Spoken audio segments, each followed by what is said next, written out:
In this video, I'm going to provide a short overview of protein synthesis, or how we get from a gene in DNA to a protein in the body. So the basic process starts with DNA, where we find the genes as the pattern of bases on either strand of your double helix of DNA.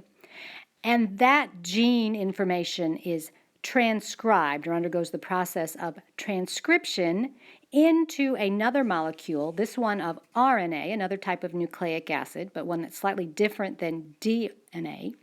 And it's specifically mRNA or messenger RNA. And the messenger RNA then heads off to the cytoplasm and a ribosome where translation occurs and turns that code into an actual protein. This, of course, is a very complex process involving many enzymes and other helper molecules, and we're just going to hit the highlights in this video. So we want to talk a little bit about RNA. RNA, the other type of nucleic acid, or specifically ribonucleic acid instead of deoxyribo, is very, very similar to DNA because they're both nucleic acids. But there are three big differences.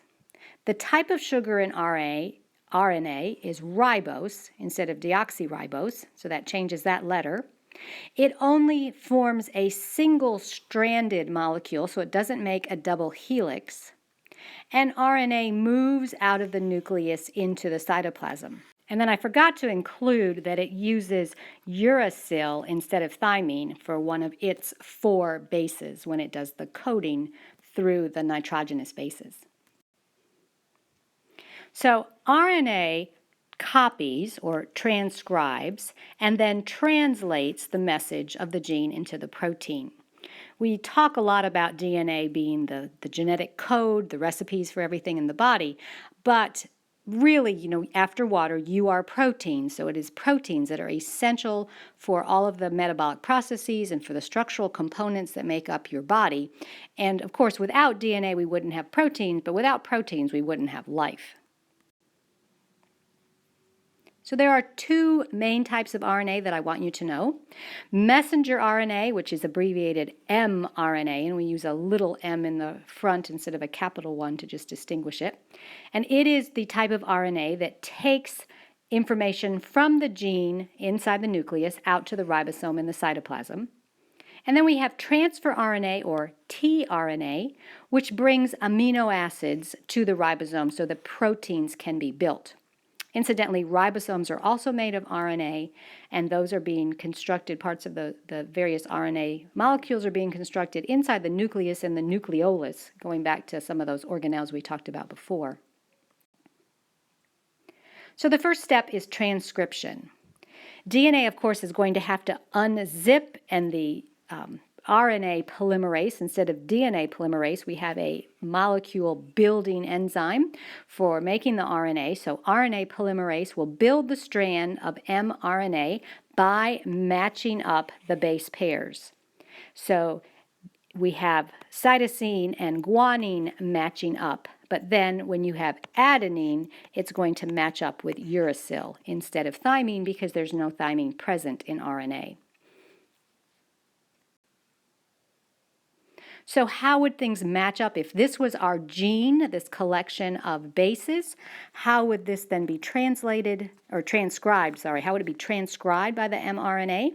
Well, our C's are going to match up with G's, and the G's will match up with C's, A with U, and T with A, because adenine is still present in the RNA, but instead of thymine, we have to have uracil. So we need to put some U's here, and then finally ending with a G and a C. So this first one represents our DNA gene, and then our second line of code here is the mRNA. And then we move on to translation, the second step.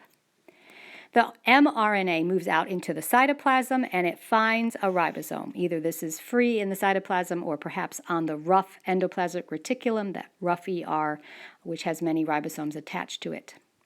Also present out there in the cytoplasm, basically just bouncing around, we have the tRNA molecules that are attached to various amino acids that are present in the cytoplasm.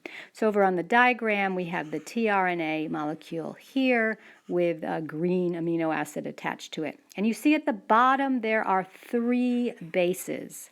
And our mRNA has been organized into groups of 3 bases inside our ribosome. So this blob is representing the ribosome.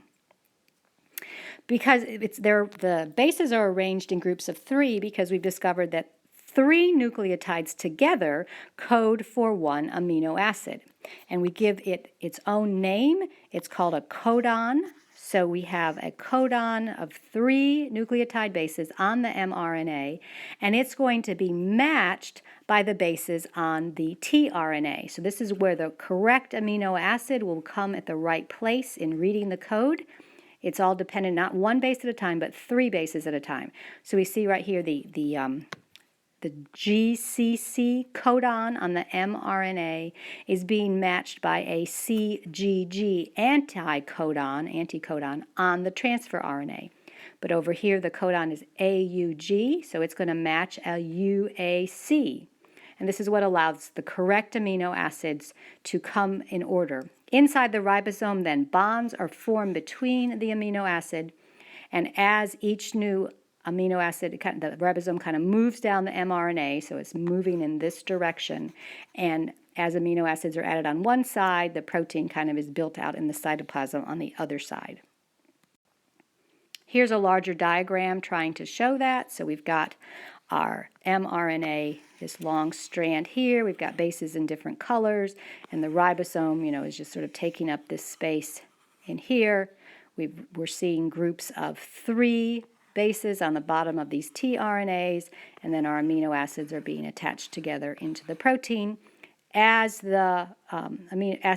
amino acid bonds, and we have an empty tRNA over here on the left that's floating off into the cytoplasm where it will pick up another amino acid at some point and be ready to add to the next strand of mRNA that needs to be translated. Proteins are made up of about 20 different amino acids in the human body, and each amino acid has some distinct characteristics, both in size, or is it got a positive charge in one place or a negative charge in another, or it's a little more like an acid or a little more like a base. Proteins themselves can contain several hundred or even several thousand amino acids, so they can be very, very large. They are sort of blobby because they fold up into various shapes because of the chemical attraction between these different amino acids. So an amino acid that's more positive is going to be attracted to an amino acid that's more negative, and so they will pull parts of the protein together. Proteins, as we've learned, serve either as structural components inside organisms or as enzymes, which actually regulate all of the metabolism that's happening, all the chemical reactions that make life possible, including the process of building more proteins. We need enzymes, which are proteins, to make more proteins. A protein's shape is what really determines its function. It has the correct number of amino acids, and then it folds into the correct shape. So we have some different proteins being illustrated here to give you kind of an idea of how the shape works. Growth hormone is very, very important in not only helping you grow when you are young, but also repairing and rebuilding parts of your body as you live out your life. Pepsin is the enzyme protein that digests food proteins in your stomach. Hemoglobin, of course, is a protein that carries oxygen in the bloodstream, and you can actually see that there are 4, because we've had 4 different colors, there are 4 different protein strands that all connect together to make hemoglobin. There's actually 2 of one kind and 2 of the other, and so it's a complex molecule. It has more than one kind of protein in it. And then collagen is a structural protein that helps hold your body together. It's one of the things that breaks down as people age, and that's what causes skin to look a little wrinkled because the collagen supply is not so great. If anything happens to the shape of a protein, then its function will be affected. And I think you can see that if something goes wrong in the DNA, and so the code is wrong, then you can end up with an incorrect amino acid, which could change the shape of the protein. And we'll be talking about some of those examples in class. So in summary, DNA contains the genetic code or the recipes for all the proteins that are needed for an organism throughout its life. Every single protein will not be made all the time. Some are turned on only for certain situations, especially in early development. There are some proteins and genes that are very active then that are not later. When a certain protein is needed, the mRNA will transcribe the gene in the nucleus, taking it directly from the DNA, and then the mRNA will leave the nucleus, slide out through a nuclear pore, a little hole in the membrane, and enter the cytoplasm, where it then will connect up with a ribosome so that the gene can be translated into a protein by having tRNA bringing in the correct amino acids to that mRNA as it sits on the ribosome. Proteins are made up of hundreds or thousands of amino acids, and proteins have distinct shapes which are related to their function. So even though you have to eat protein in order to stay healthy, it's the protein you are building in your cells that are really keeping you alive.